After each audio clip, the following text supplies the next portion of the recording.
Hey, everybody, and welcome to episode 46 of Sports Speak. Happy Friday. I'm Eddie Kalegi. And I'm Tim Moore. A lot to get to today across the world of sports, and us NASCAR fans, we have to get started with the Great American Race, which was interesting for many reasons. A lot of controversy, a lot of action. Let's get to it. And I want to start off, first of all, before we get to any of the negatives, Michael McDowell getting the win after 358 starts. He had always just been notorious for his flip back in 2008 at Texas, and now McDowell finally a winner. And again, not Furniture Row, they're dead. Front Row Motorsports, they get another win. This is their third Cup win. It seems like every few years they find themselves in victory lane. They did it with David Reagan, then with Chris Buescher, and now with Michael McDowell. It's funny, it's been the 34 car all three times, despite having the 38 car going as well all those times. But McDowell getting the win, I mean, this has to be a huge confidence boost for him. And I'm not saying he's going to be, insanely competitive this year. This is a lower funded team, but 7 road courses, he's a good road course bringer. He's got this win. I think he's going to have a decent year. Yeah, I think this is going to be a really good year for McDowell. Let's not forget the fact, too, with NASCAR's new schedule and there being 7 road course races this year, to me, it plays to a really good beneficiary because let's not take away the fact that really, outside of super speedways, Michael McDowell is really good at road courses. And I'm not saying he's going to come out, he's not a Chase Elliott where he's going to come out, dominate races and win, but he competes for top 10s. He's consistent. And to me, obviously, yes, don't get me wrong. Come playoff time, we know what this team really is. But I don't want to take away any credit as well from Front Row in general, because let me tell you something. As a team, really, Front Row has evolved from being that D or F tier team in NASCAR to being a good mid-tier BC type team. And sure, they're not Ganassi, who, to be honest, right now I consider one of those B or C teams that are right down the middle and, can still compete for wins on a regular basis. But one of those teams that, hey, we're going to have a car that's going to battle for top 10, 15 on a regular basis, and we're getting better week in and week out. I think this was really huge for Front Row. Obviously, really, it's the first real win they've had since that Reagan race at Daytona, because I don't count the Buescher win, if I'm being honest, still, considering the circumstances were as extreme as could be, and Kurt Busch should have won that race. I still believe that to this day. But overall, I mean, man, big for Michael McDowell. I know Ike is a big McDowell fan, diehard. He was crying for 2 hours after that race. Literally crying for 2 hours because he could not believe it. If you're a McDowell fan, I mean, big congrats. And I'm glad to see him in victory lane. But going back to the point, too, of the Daytona 500, because we're about to talk about that, man, was I deflated for about 5.5+ hours before they got back to racing, because being an Alex Bowman fan, and knowing that your day was done that early, it stank. It really stank. And I thought I had no purpose watching a 500 from that point out. But to see McDowell win it at the end was huge, and a big, upbringing, knowing that it was an upset victory, which, to be honest, I don't even consider it much of an upset. But, it was big to see him get his first career win nonetheless. And I think NASCAR needed a winner like this because it had not been the best day for a number of reasons when it came to both the weather, the style of racing, and a huge crash at the beginning that kind of marred the race from the beginning. I mean, all 3 of those factors really hurt them, so it was good they at least got the nice winner. And something else, I think it's an interesting pattern. Every 10 to 11 years, we get a big upset winner in the Daytona 500. Derek Cope in 1990, Waltrip in 01, Bain in 11, and now McDowell in 21. So it'll be interesting to see down the line if that trend continues. But let's first talk about the wreck at lap 14. Christopher Bell was being a little aggressive with the push. He did get some help from Kyle Busch, but he did get pretty hard and not square into the back bumper of Eric Almirola. Almirola wrecks from the front of the pack for the 4th consecutive Daytona 500 and takes out 14 cars with him. A lot of competitive cars, including the front row sitters, Alex Bowman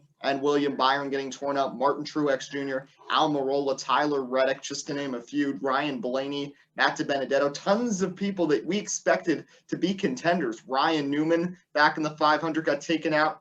I mean, 8 to 10 cars that we knew were going to be in the mix if they kept it clean throughout the race and were really taken out. Do you think that what happened at lap 14 and then, of course, the rain delay kind of will definitely de-energize the race itself and sort of brought down the hype, but do you think it kind of got some of these drivers concerned and a little wary, which caused so much of the single file train racing that we saw really throughout the rest of the night?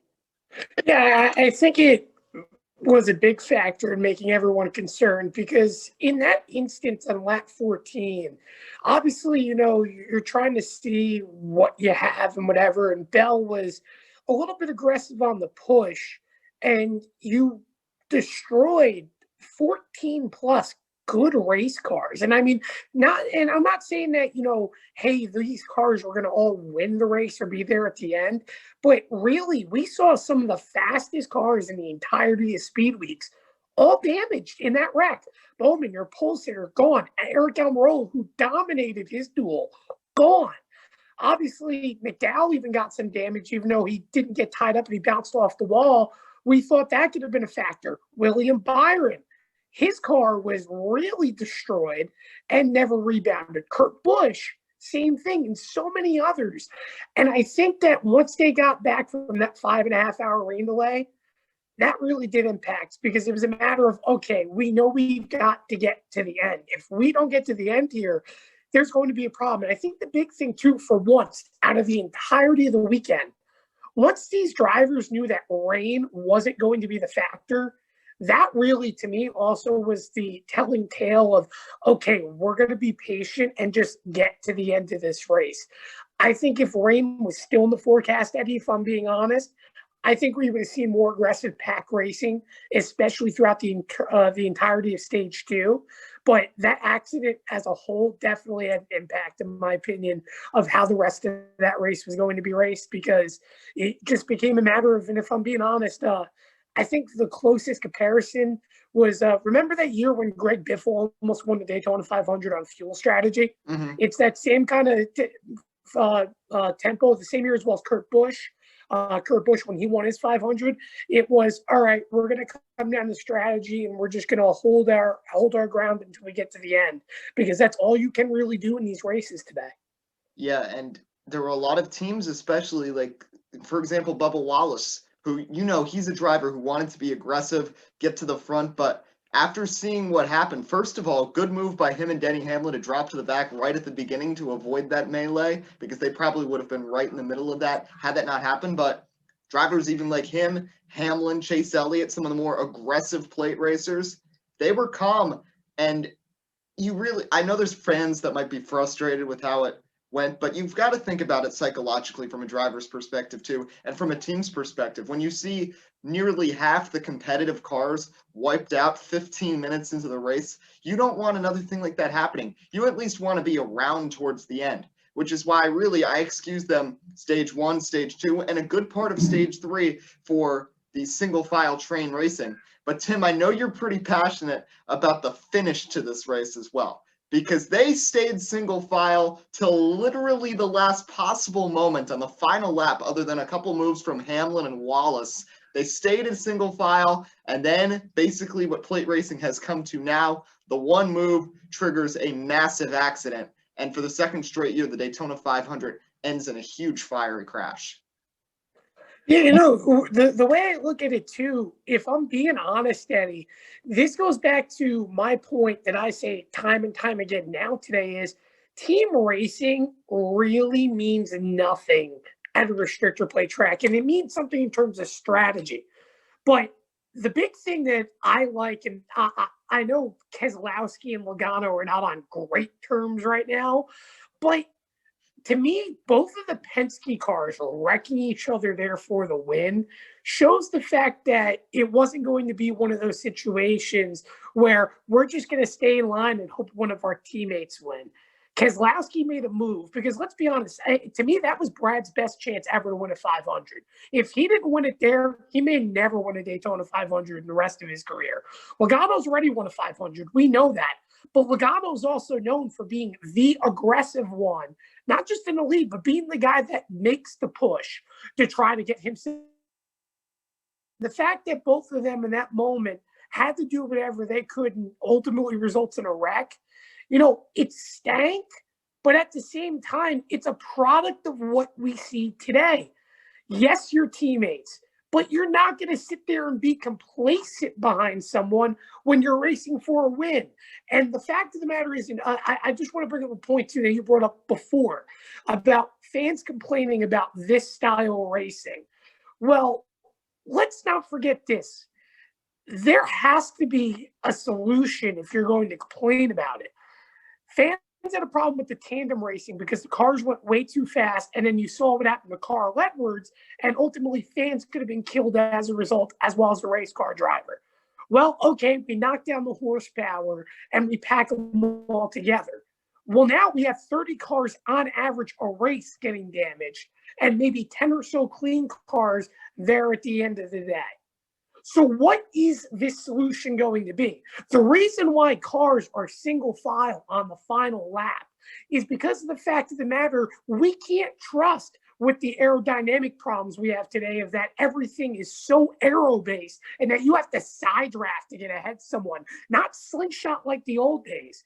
You could do 2x2 in the old days because everything was based upon almost kind of like, for example, what IndyCar is today. And don't get me wrong, I know IndyCar is very aerodynamically based, but it's about slingshot, pull inside, outside. We don't have that today in NASCAR.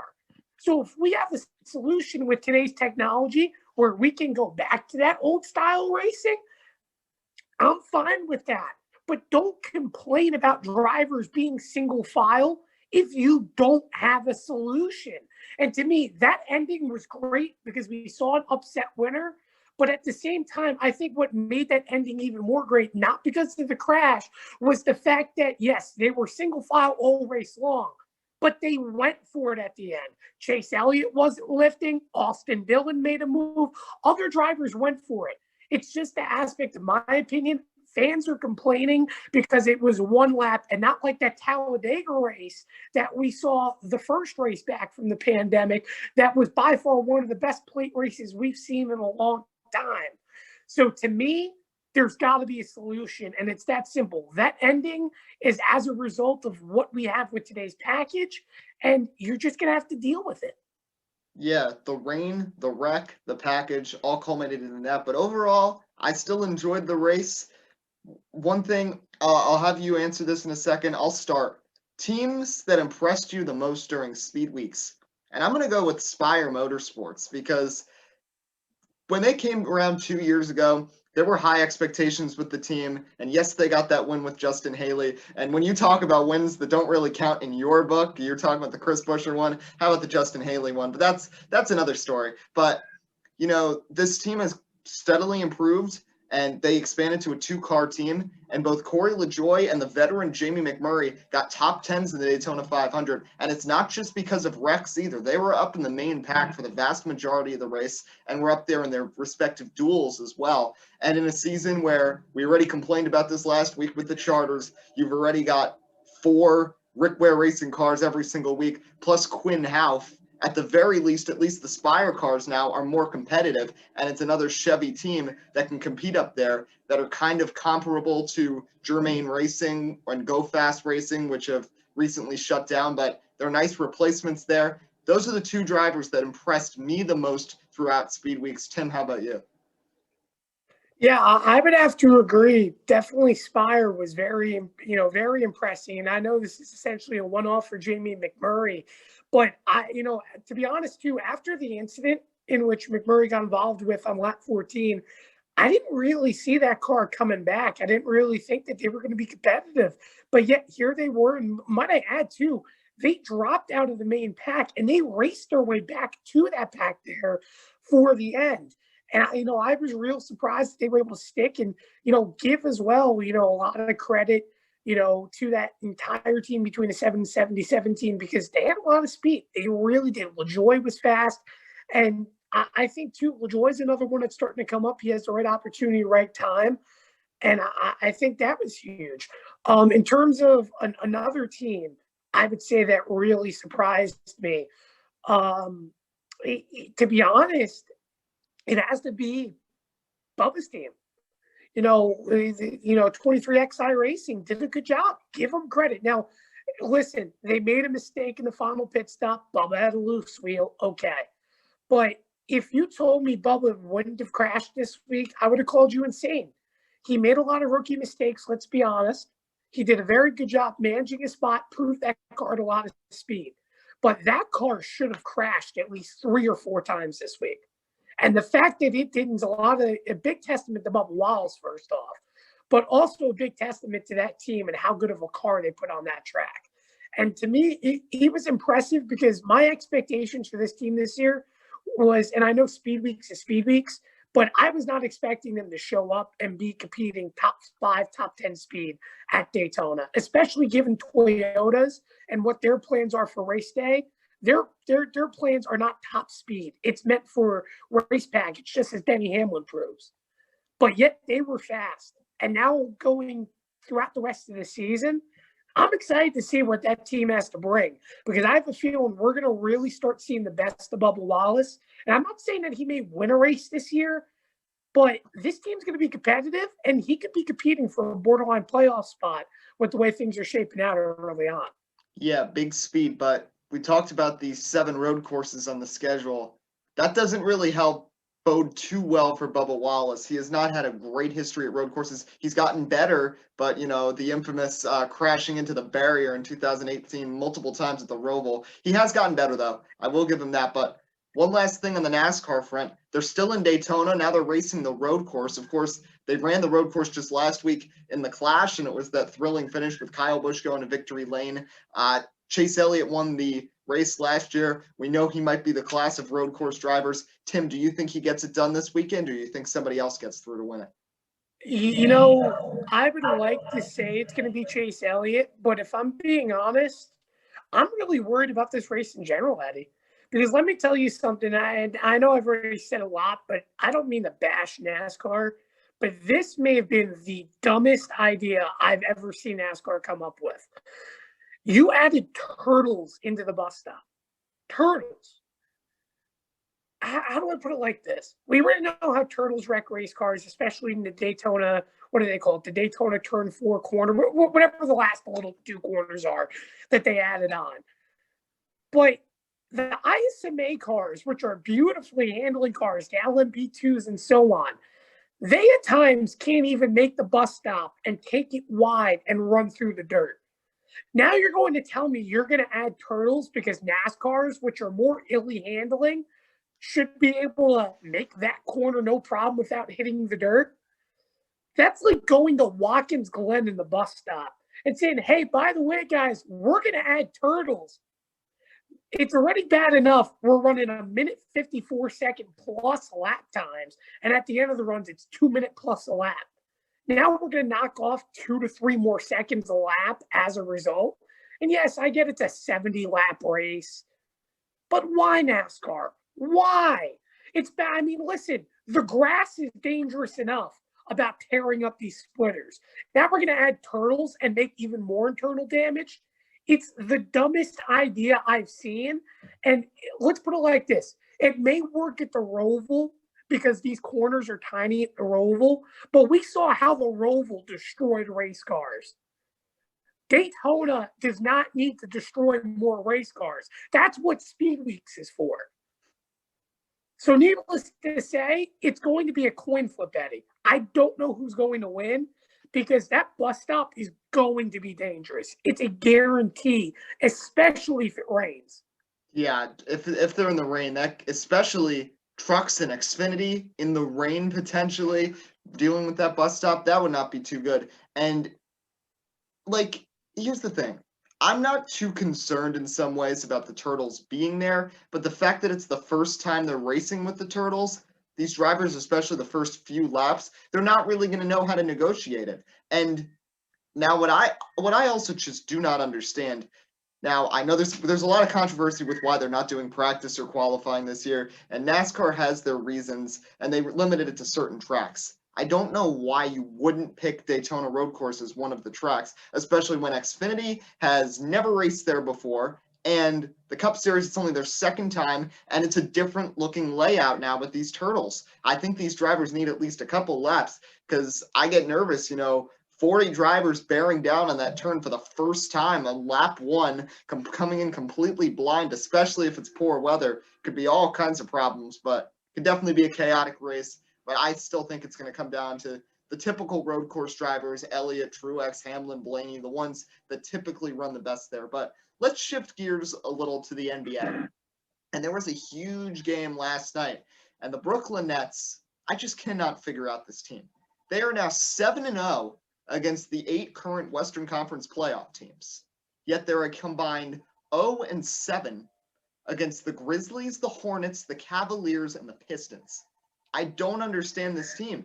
And it's not just playing down to your competition. There's the game against the Pistons, who I'd argue are the worst team in the NBA right now, other than maybe Minnesota.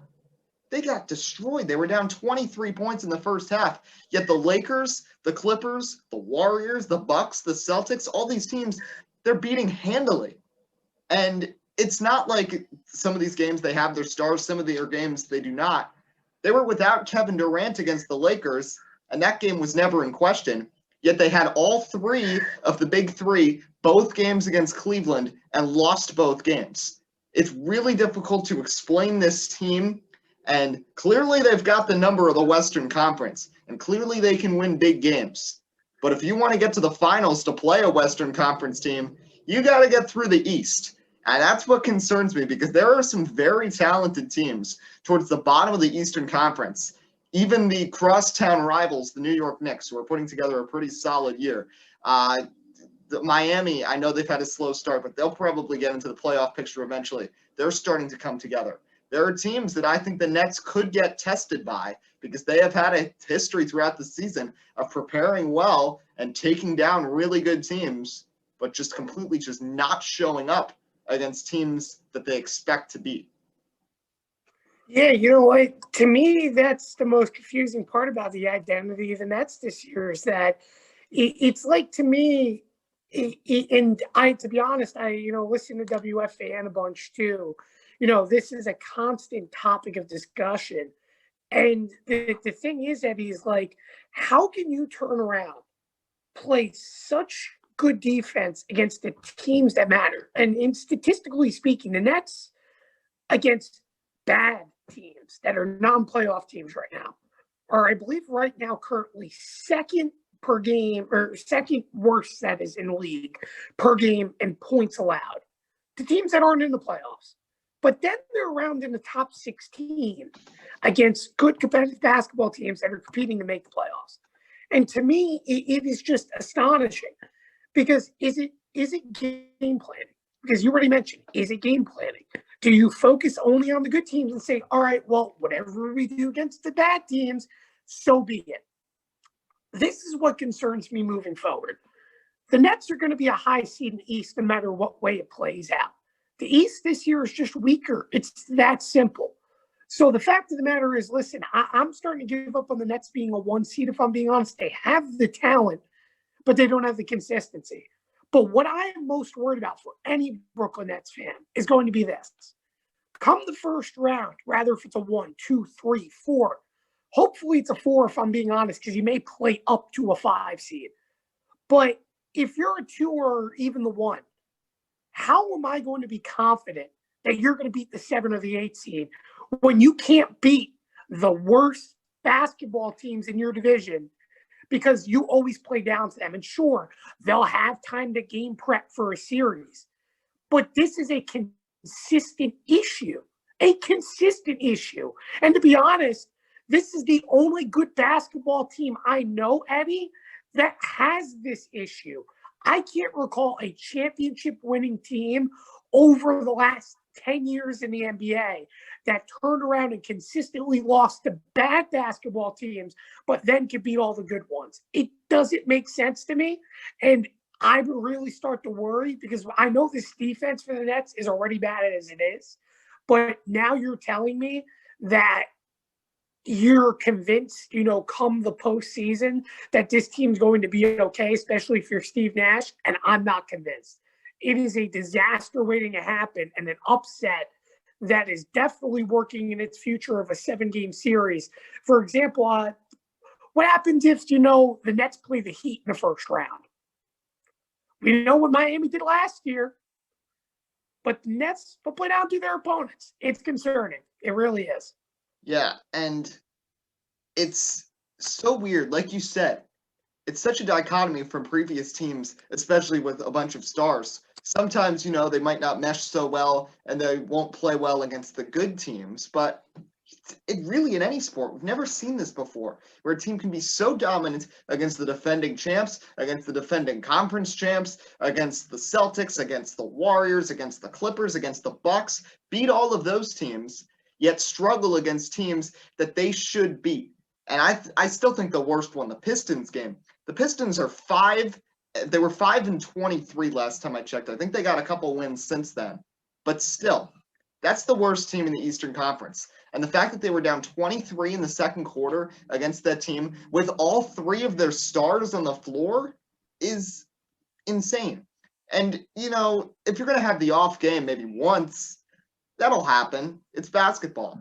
But when this keeps happening, and this has been going on since the beginning of the season, they beat Boston and Golden State, really impressive wins to start the year, and then they drop back-to-back games to Memphis and to the Hornets. And it's still going on right now. They just won against the Lakers, but just before this, they had that awful loss to Detroit.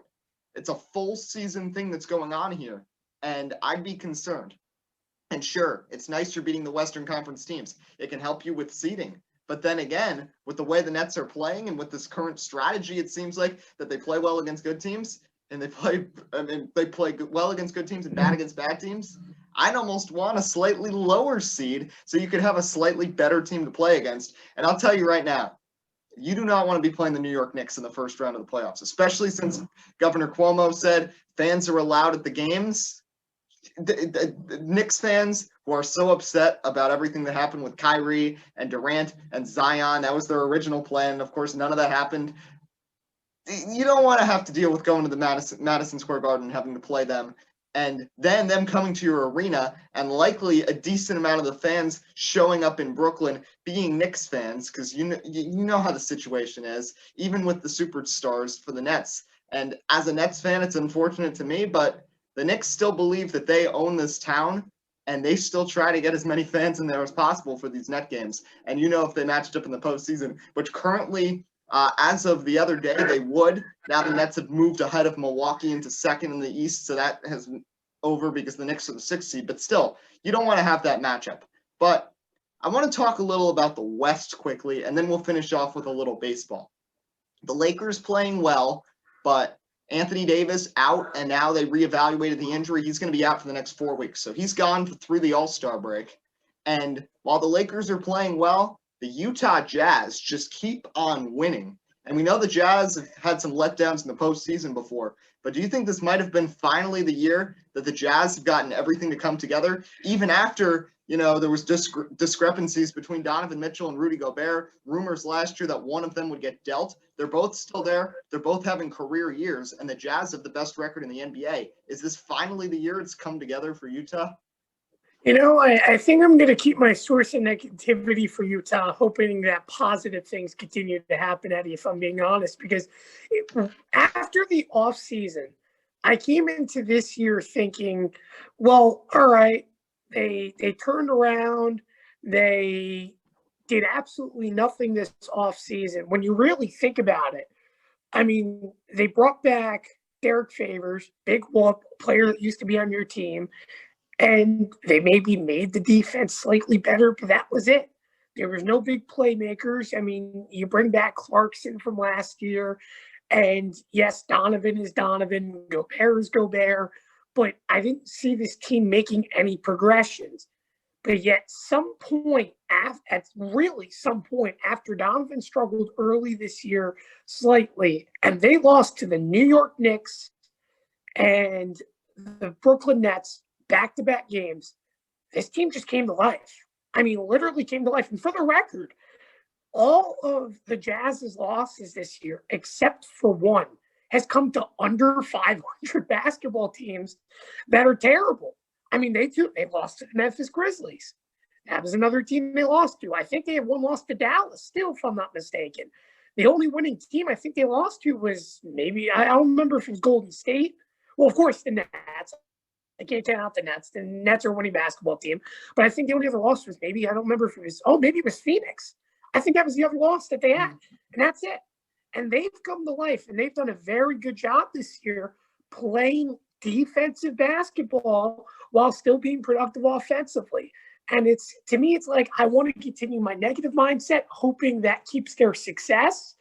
But I don't know. It's like I really feel that things are just too good to be true right now. But keep going, Utah. Really, this has been surprising, and I'm digging it. I really want to see Donovan Mitchell an NBA champion. I want to see the Jazz go far, but it's almost like an Atlanta Hawks situation. What did you guys do to get better? You're good, but it just doesn't make sense to me.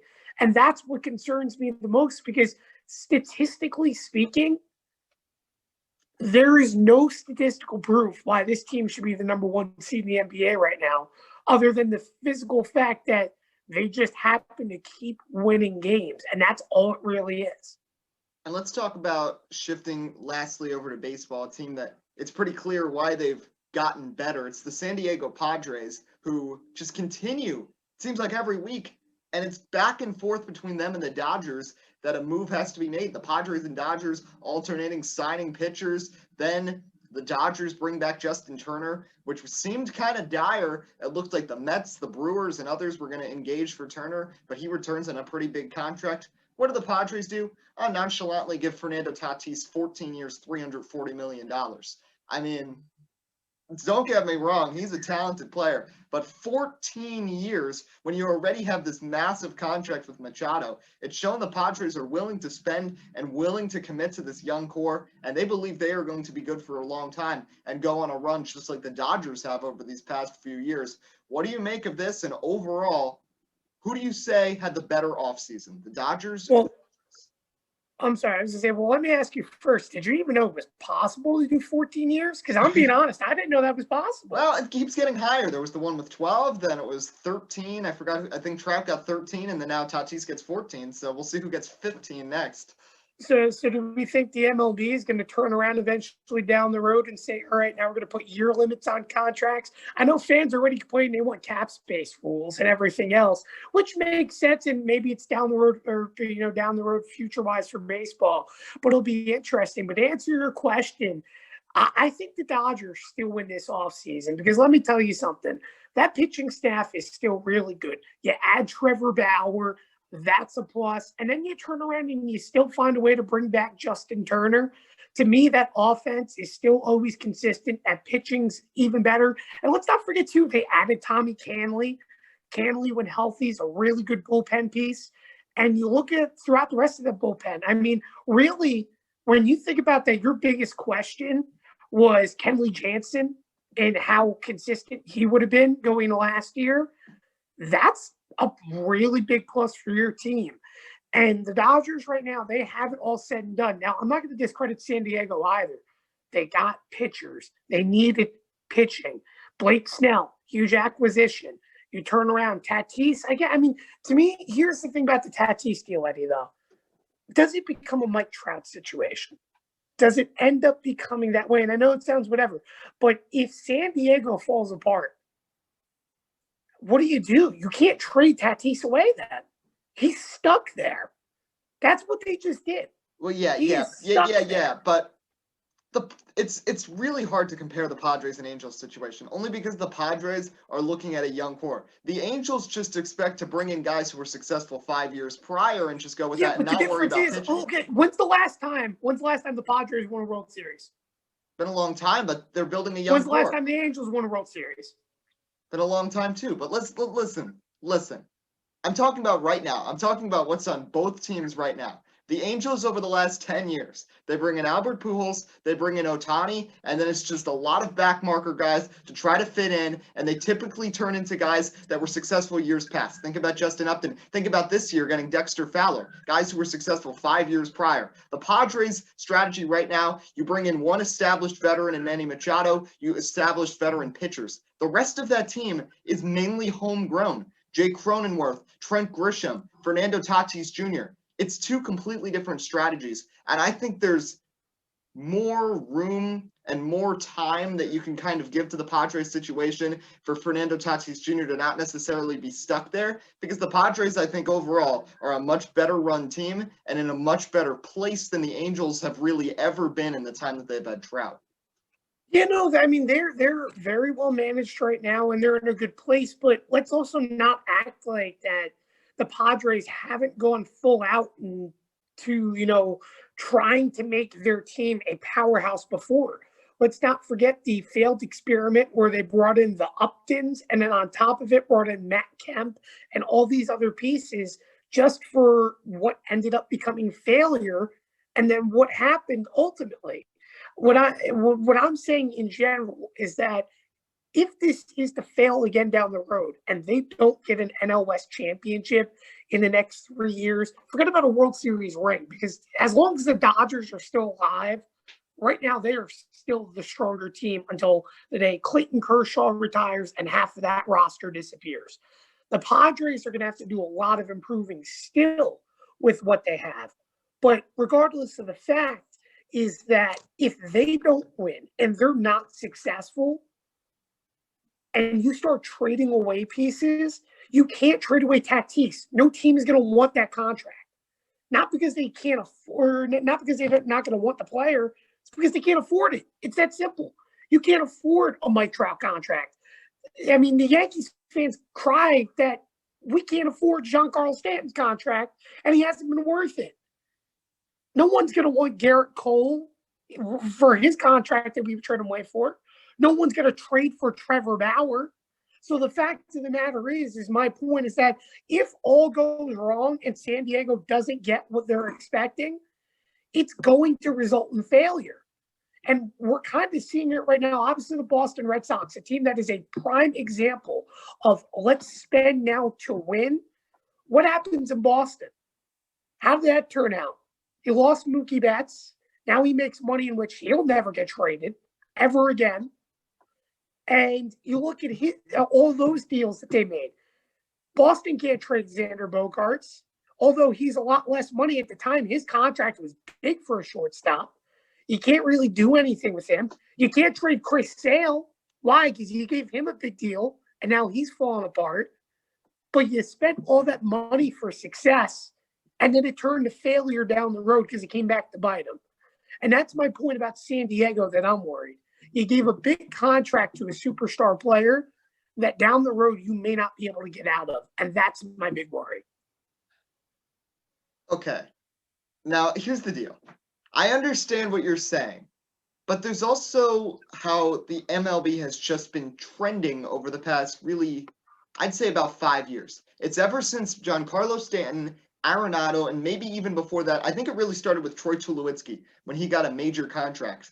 And what we've seen is that teams, even when they've seen from, set by precedent with Stanton, with Tulowitzki, that they haven't really performed with what their contract expected of them, teams feel the necessity to do this because I think baseball witnesses what's happened in other sports, especially in the NBA, and I think it's even starting in the NFL, where players are not complacent to stay in the same place for a long time. Think about years and years ago in baseball when there just wasn't as much player movement, where it was so commonplace to see players. So many guys were lifelong Yankees, lifelong Dodgers.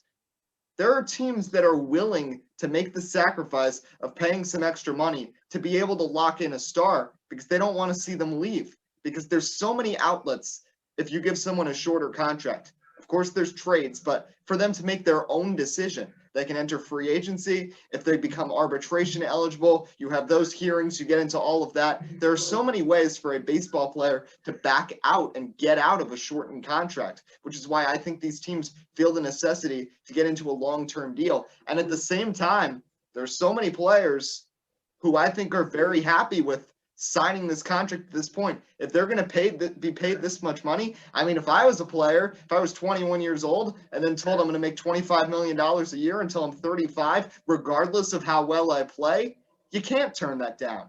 Seriously. And I don't think Tatis is necessarily going to complain. He wouldn't have signed this massive extension if he was not happy in San Diego. And it's not just because of how well the team is. He obviously likes the area. Think about the cities that have been able to lock up players to long-term deals. 4 of the 5 massive deals in the last 2 years. Betts, Trout, Machado, and Tatis. They're all from California. The only change from that is Bryce Harper in Philadelphia, but he had been trending towards going to the Phillies and wanting to stay in the NL East for a while. All these players are based on destination, I think. And between that and, of course, teams that want to lock these guys up and avoid free agency, because these baseball teams do not want something, and I still don't think we're ever going to see this in baseball, but they don't want them following the precedent of the NBA, where we start seeing super teams, where we start seeing stars trying to combine, signing short deals, going to other teams. Because with the flexibility of just the baseball economy, I don't think these teams would really want to see this or could really afford this, especially some of these smaller teams. Because think about if there was a situation like that, where these players would all go. They'd all go to the Yankees. They'd all go to teams in LA. They'd go to the Cubs, and you'd leave the Pittsburgh Pirates and Kansas City Royals, who are already in bad enough situations because there's no salary cap, suddenly with absolutely no chance of keeping a star or getting a star. So I think. Well, aren't we technically seeing that already, though? If you really think about it. I'm saying that situation would be heightened. Obviously, we're seeing that with no salary cap. But I'm saying that situation would get worse if these teams didn't lock up their stars, because there's certainly no way that they'd be, longer contracts keeps people in places for longer periods of time. And no team can sign tons and tons of long-term contracts to tons and tons of players. Believe me, the Oakland A's proved that. They paid a guy $100 million and just traded him away to Texas. That's a perfect example. Exactly. But the point being is this. I don't think this is really bad for Major League Baseball overall. I don't think this is a terrible decision for the Padres.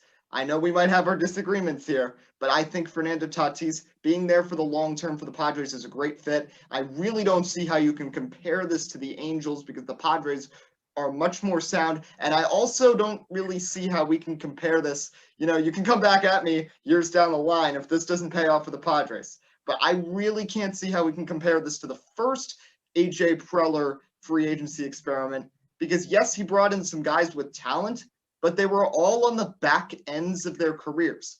A lot of younger talent has been coming in, and guys that have been established and not starting to struggle. Yu Darvish had arguably his best year as a pitcher in 2020, albeit in the shortened season. But, bringing in somebody like that, of course, they still have Clevenger. I know he's hurt, but it's not like they're bringing in a bunch of 35-year-olds like last time. I think this team is ready to build for the long term, and Tatis will obviously be there for the long term. Indeed, but the James Shields trade worked out anyways. Let's not forget that one. We all know what ended up happening. Bartolo Colon, the greatest home run of all time. That's simple. But no, I do agree in that regard. I think that, yes, there are a lot younger players, but again, it goes back to this point. If you don't win a World Series and 2-3 years down the road, this unit has to split apart, you really start to question that fact, because, again, I don't see LA going away anytime soon. They've got to start getting bigger market. Obviously, yes, you got Machado, you have Tatis, and you have a really good young unit. But their pitching still, to me, even through all these trades, are still not top-notch. And I also feel like their outfield isn't fully still put together, and that they need another big star like maybe an Ozuna, who could be on the trade block. Or I've been hearing rumors too about Yelich being on a trade block. I don't know if that's true or not, but getting a superstar outfielder to assist as well out there, I think would get them so much further. But the point is being that you have to be committed to a win now situation if that's the case. Otherwise, down the next 3 years or whatever, if you aren't winning, and then I don't know, because then it's just like you're getting underlooked from a team that was so much better in your division and continue to get better year in and year out. And again, going back to the original point we had, That's the reason why I think the Dodgers won this offseason, because they made improvements in spots that they were weakened. I'm not saying that the Padres didn't do that, but to me, it was like the Padres just bolstered their team a little bit and got better players, but the Dodgers brought back key positions and then got better at holes that they needed to fill, such as relief pitching, such as finding an additional starter because they didn't really have a fifth guy. So it kind of all worked out. Well, spring training's getting started, so we're going to start seeing some things and seeing how the Dodgers and Padres, along with the Mets, the Braves, and others in the National League, really compete, because I think it's going to be a very interesting year in the NL. And even though the Dodgers made these changes, if they become a little complacent after winning that World Series last year, but bringing in Trevor Bauer certainly helps to combat that. Last thing, a little bit of a meme of the week here. Fangraphs, of course, there's always controversy every year when they put out their win prediction totals and their playoff percentage projections. And my favorite thing is that the Baltimore Orioles have a 0.0% chance of making the playoffs. Now, listen, Baltimore's terrible, but they, at least for the beginning of last season, were somewhat competitive, won some games. You couldn't at least give them 0.1? You couldn't at least give them the slightest hope of something insane happened? 0%? I mean, come on. Well, they weren't even the worst team last year. Let's not forget that Washington was awful last year. And to be honest, I don't see the Nationals getting any better. I don't know why people think that this team's going to turn around and all of a sudden compete for an NL East title again. I mean, don't get me wrong. Yes, you have Soto. That's great. But, Strasburg is consistently unhealthy. And Max Scherzer really should be traded and out of there at some point. But when it's all said and done, I don't think Baltimore is the only team that has a 0% chance. I understand giving the Detroit Tigers a slight chance because they have a cheating manager, under the helm for them. But they really have no promise. They brought back Jonathan Scope, I guess, big whoop. But, at the end of the day, that team is still abysmal to look at. On the NL side, too, I mean, I think there's a couple teams that it's like you look at, and it's like almost trying to say, I'm not trying to say it sounds like an NFL or an NBA situation, but it's like you're trying to tank. It's that simple. And, there are some teams this year. I don't think the Brewers really have a chance this year, if I'm being honest. And the Angels, I think they have a 0% chance, if I'm being honest. And then nothing against Joe Madden, but that team didn't make any big signings, didn't really do anything that jumps out at me. And to be honest, I think, too, that the Red Sox have less of a chance than the Baltimore Orioles do. I think Baltimore at least did something slightly promising this offseason. Boston just traded everyone away and still trying to trade everyone away. So to me, it's a little bit of a spit in the face of Baltimore on a team that, compared to 2-3 years ago, in my opinion, has gotten a lot better, just hasn't got enough credit for it.